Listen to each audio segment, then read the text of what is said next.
Welcome to கலாஸ் கறிவேல். இன்றைக்கி நம்ம special என்னென்னா குதிரைவாலி அரிசி வச்சு அருமையான இட்லியும் தோசையும் பண்ணியிருக்கிறோம். இது வந்து வெயிட் லாஸுக்கு ரொம்ப நல்லது, ஹெல்த்துக்கும் ரொம்ப நல்லது. குதிரைவாலி அரிசிங்கிறது சாதாரணமாக நம்ம அரிசி உளுந்து சேர்த்து பண்ணுவோம் இட்லி தோசையில், அந்த டேஸ்ட்டில் தான் இருக்கும். ரொம்ப வித்தியாசமாக ஒன்றும் இருக்காது. உங்களுக்கு விருப்பம் உள்ள சைட் டிஷ் எது வச்சு வேணாலும் நீங்கள் பண்ணிக்கலாம்.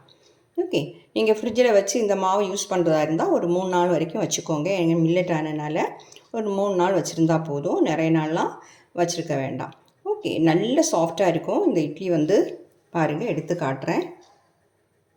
பார்த்திங்களா, தோசை வந்து நல்ல மொறுன்னு கிடச்சிருக்கு தோசை. அதையும் எடுத்து காட்டுறேன். சவுண்டு கேட்கும்போதே தெரியும் பாருங்கள், நல்ல டேஸ்ட்டாக இருக்குது சாப்பிட்றதுக்கு. நான் வந்து இதுக்கு இன்றைக்கி சட்னியும் சாம்பாரும் பண்ணியிருக்கிறேன். உங்களுக்கு விருப்பம் உள்ள சைட் டிஷ் வச்சு நீங்கள் சாப்பிட்லாம். அது எப்படி பண்ணுறதுங்கிறது பார்க்கலாம் வாங்க. அப்போ நாம் இன்றைக்கி அந்த குதிரைவாலி அரிசியில் இட்லி தோசை தான் பண்ண போகிறோம். அதுக்காக பாருங்கள், இதுதான் குதிரைவாலி அரிசிங்கிறது. சாமி அரிசி மாதிரி இருக்கும், இந்த திணை எல்லாம் மாதிரி இருக்கும். அது சொன்னால் தான் தெரியும் குதிரைவாலின்னு. பார்க்குறதுக்கு எல்லாம் அதெல்லாம் ஒன்று மாதிரியே இருக்கும். ஆனால் இது வந்து நம்ம சாப்பிடும்போது அரிசி மாதிரியே டேஸ்ட் இருக்கும். மற்றது மாதிரி டேஸ்ட்டு கொஞ்சம் வித்தியாசமாக இருக்காது. சாதாரணமாக நம்ம அரிசியில் பண்ணி சாப்பிட்றது மாதிரி தான் இருக்கும். இது வந்து நான் ஒரு 5 டம்ளர் எடுத்துருக்கிறேன். 5 டம்ளர்னால் இந்த டம்ளருக்கு 5 டம்ளர். உங்களுக்கு மெஷர்மெண்ட் சொல்கிறதுக்காக தான் நான் எனக்கு இந்த டம்ளரில் எடுத்தேன். 5 டம்ளர் குதிரைவாலி எடுத்துருக்கிறேன். அப்புறம் வந்து உளுந்து எடுக்கணும். உளுந்து வந்து இந்த 5 கொண்ணுங்கிறது தான் மெஷர்மெண்ட்டு. பாருங்க, உளுந்து வந்து அதுக்கு 1 டம்ளர் எடுத்துருக்கிறேன். அதாவது நம்ம கிரைண்டரில் அரைக்க போகிறோம், அதனால் 5 கொண்டு போட்டால் போதும். 5 டம்ளர் குதிரைவாலிக்கு 1 டம்ளர் உளுந்து. நீங்கள் மிக்சியில் அரைக்கிறதா இருந்தால் 3 டம்ளர் குதிரைவாலிக்கு 1 டம்ளர் உளுந்து போட்டுக்கணும். ஏன்னா மிக்சியில் அரைக்கும்போது அவ்வளோவா பொங்காது இல்லையா, அதனால தான். 1 டீஸ்பூன் வெந்தயம் இதில் சேர்க்குறேன். இது ரெண்டையும் நல்லா வாஷ் பண்ணிவிட்டு நம்ம ஊற வச்சிடலாம். பாருங்க, ரெண்டையுமே நான் நல்லா வாஷ் பண்ணிவிட்டேன். குதிரைவாலி வந்து நீட்டாக 5-6 வாட்டி இப்படி பிசைஞ்சு வாஷ் பண்ணிக்கோங்க. ஏன்னா அதில் வந்து நிறைய தூசிலாம் இருக்கும். இது வந்து ரொம்ப நல்லது, நல்ல பிராண்டு தான் நான் வாங்கியிருக்கிறேன். அதனால் அவ்வளோவா தூசியெல்லாம் இல்லை, சாதாரணமாக நிறைய தூசியெல்லாம் இருக்கும். நல்லா வாஷ் பண்ணிக்கோங்க. இதை வந்து மூடி வச்சிடலாம். ஒரு 6 மணி நேரம் நம்ம இதை ஊற விட்டுடலாம். 6 மணி நேரத்துக்கு அப்புறம் நாம் இதை கிரைண்டரில் போட்டு அரைச்சி எடுத்துடலாம். ஓகே, பாருங்கள், நம்ம குதிரைவாலியும் இந்த உளுந்தும் வந்து ஊற வச்சு 6 மணி நேரம் ஆயிடுச்சு. இனி நாம் இதை கிரைண்டரில் போட்டு அரைச்சி எடுத்துட வேண்டியது தான். இப்போ நாம் அதில் முதல்ல உளுந்து சேர்த்துடலாம். இது வந்து அரைக்கிறதுக்கு வேறு வித்தியாசமாக ஒன்றும் இல்லை. ஏன்னா நான் சாதாரணமாக நம்ம எப்போவுமே மாவு ஆட்டுவோமே, அந்த மாதிரி தான் உளுந்து அந்த குதிரைவாலி அரிசியும் அரைச்சி எடுத்துட வேண்டியது தான். எல்லாத்தையுமே நான் சேர்த்துறேன்.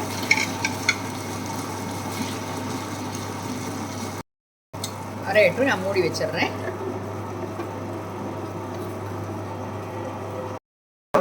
பாருங்க, நம்ம உளுந்து வந்து நல்லாவே அரைஞ்சிடுச்சு. நல்லா கிடச்சிருக்கு. கொஞ்சம் உளுந்து தான் நம்ம சேர்த்தோம், அதனால பார்த்தீங்களா நல்லா அரைஞ்சிருக்கு. இதை வந்து மாற்றிடலாம். பாருங்கள், நம்ம உளுந்து வந்து நல்லாவே அரைச்சி எடுத்துட்டோம். இப்போ வந்து இருக்கட்டும். அடுத்தது நம்ம குதிரைவாலி அரிசியும் கூட அரைச்சிடலாம். பாருங்க, நான் அது அரிசியும் சேர்த்துட்றேன். சாதாரணமாக நம்ம அரிசி ஆட்டி எடுப்போமே இட்லி தோசைக்கெல்லாம், அந்த மாதிரியே அரைச்சி எடுத்துடலாம். கொஞ்சமாக தண்ணி சேர்த்து அரைச்சிடலாம். எல்லாத்தையுமே சேர்த்துட்றேன். எல்லாத்தையுமே போட்டுட்டேன்.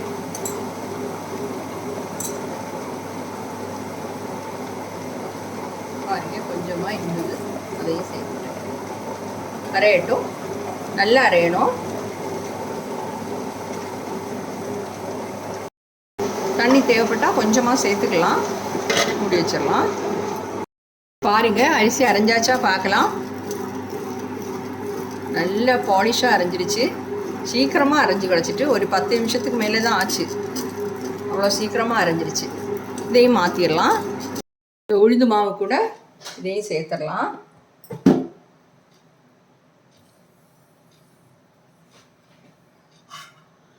எல்லாத்தையுமே நீட்டாக சேர்த்துட்டேன்.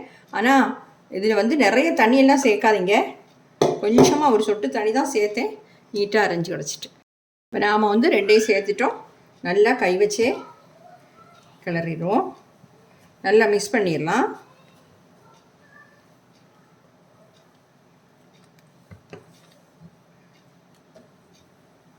அரிசி உளுந்துமா நல்லா மிக்ஸ் பண்ணிடலாம்.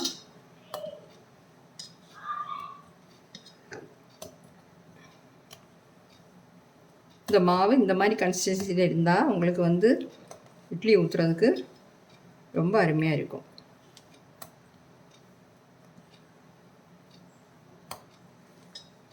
வந்து நல்லாவே மிக்ஸ் பண்ணிட்டேன். இப்போ வந்து இதை மூடி வச்சிடலாம்.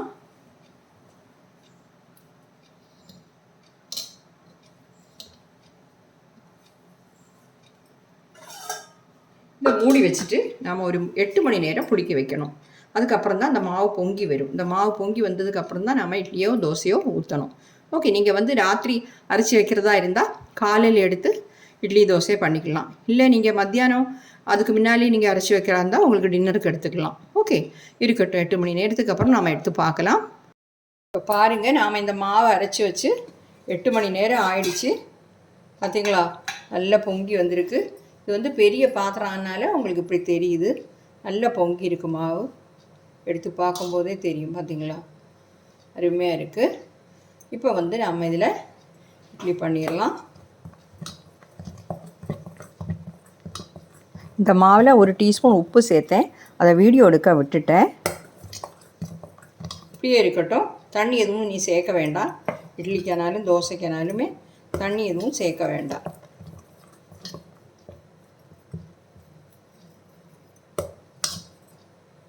கரெக்டாக 8 மணி நேரம் தான் நான் வச்சுருந்தேன். நல்லா மிக்ஸ் பண்ணிவிட்டு இட்லி பண்ணிடலாம். தோசையும் பண்ணலாம். அப்போ நாம் இப்போ இட்லி ஊற்றிடலாம். இதில் வந்து கொஞ்சம் ஆயில் க்ரீஸ் பண்ணி கொடுக்கலாம். சொட்டு எண்ணெய் தான் சேர்க்க போகிறேன். வந்து எல்லாத்துலேயுமே நம்ம க்ரீஸ் பண்ணிடலாம்.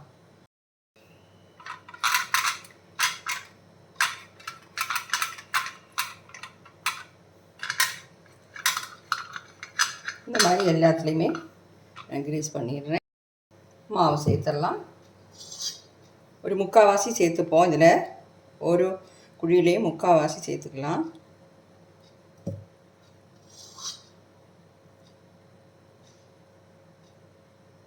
எல்லாத்துலேயுமே இந்த மாதிரி செய்துறேன். நான் எல்லாத்துலேயுமே இந்த மாதிரி மாவை சேர்த்துட்டேன். நீ வேக வச்சு எடுத்துட வேண்டியது தான். பாருங்க, இட்லி பாத்திரத்தில் தண்ணி கொதிக்குது. நம்ம இதை வச்சிடலாம்.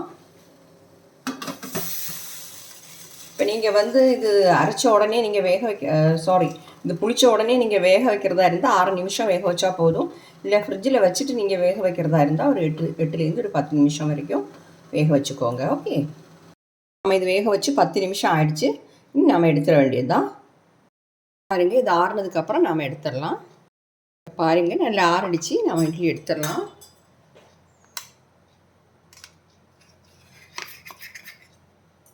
பார்த்தீங்களா, அருமையாக வந்திருக்கு. ஒட்டெல்லாம் இல்லை.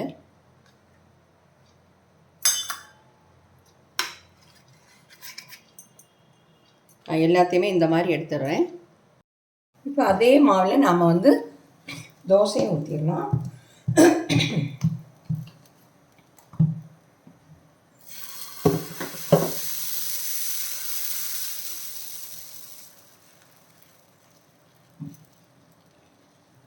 உங்களுக்கு எவ்வளோ தூரம் பரப்ப முடியுமோ அவ்வளோ பரப்பி இல்லை நைஸாக மொறுன்னு சுட்டெடுத்துடலாம். அதே மாவு தான், நம்ம இட்லிக்கு எடுத்த அதே மாவு. தண்ணியெல்லாம் எதுவுமே சேர்க்கலை. வேகட்டும். இப்போ இதில் வந்து நாம் கொஞ்சம் நெய் வேணால் சேர்த்துக்கலாம், நல்லெண்ணெய் வேணால் சேர்த்துக்கலாம். அதெல்லாம் உங்கள் விருப்பம். டயட்டிங்கில் இருக்கிறவங்க இருந்தால் நீங்கள் நான்ஸ்டிக் பேனாக இருந்தால் ஒன்றுமே சேர்க்க தேவையில்லை. பாருங்கள், நான் வந்து ஒரு 1/2 டீஸ்பூன் தான் சேர்த்துருக்கிறேன். நல்லெண்ணெய் தான். இன்னும் ஜாஸ்தி வேணாலும் சேர்க்கலாம், ஒன்றும் பிரச்சனை இல்லை. மீடியம் ஃப்ளேமில் வச்சு நல்லா வேக வச்சு எடுத்துருங்க. நல்லா வேகும்போது உள்ளே எல்லாம் சோர்ந்து இப்படி சைடெல்லாம் இப்படி ஒசந்து வரும். அப்போ நம்ம மடித்து எடுத்துட வேண்டியது தான். இல்லை உங்களுக்கு திருப்பி போடணும்னா திருப்பியும் போட்டுக்கலாம். பாருங்கள், உள்ளேயெல்லாம் நல்லா சுவந்து வருது. நம்ம இப்போ தான் மடித்து எடுத்துடலாம். நான் சொன்ன மாதிரி உங்களுக்கு திருப்பி போடணும்னா திருப்பி போட்டு கூட எடுத்துக்கலாம். பார்த்தீங்களா, ஈஸியாக மடித்து எடுத்துட்டோம். சூப்பராக இருக்குது தோசை.